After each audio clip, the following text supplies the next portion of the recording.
Ассалаумағалейкум, құрметті қазақ елі.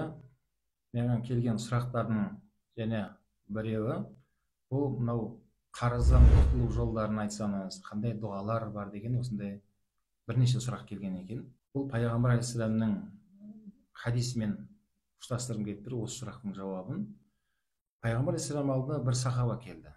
Я Расулалла, көп қарызға батып қалдым, еңсемді көтере алмай қалдым. Соған қандай бір дұғалар бар, қандай амал жасайын деген мағынада алейхисаламнан осындай көмек сұрап келеді. Сөзі пайғамбар алейхисалам жаңа сахабасына мынадай төрт сөзді айтып жүруді өсиет етті. Біріншісі алейхисалам айтқаны: Аллахумма инни аузу бика минал хамми вал хазани. Алла, мені уайым, қайғы дегеннен құтылтшы, көңілімді сейілтші деп осы сөзді, осы дұғаны көп қайтала деді. Ва аузу бика минал ажзи вал касали. Және жалқаулық, әлсіздік танытудан мені құтқарып, маған күш қуат, жігер берші деп сұра Алладан деді. Ва аузу бика минал жубни вал бухли.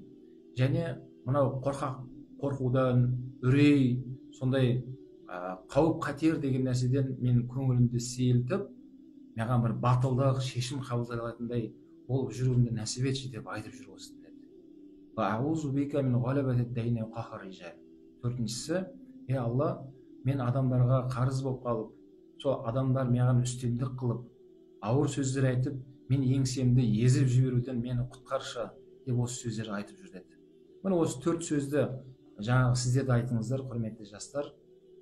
Сол арқылы Алла Тағала баршамызды осындай қарыз деген қиыншылықтан құтқарып, Режеп айында бұл пайғамбар салам көп ораза ұстаған айлардың бірі.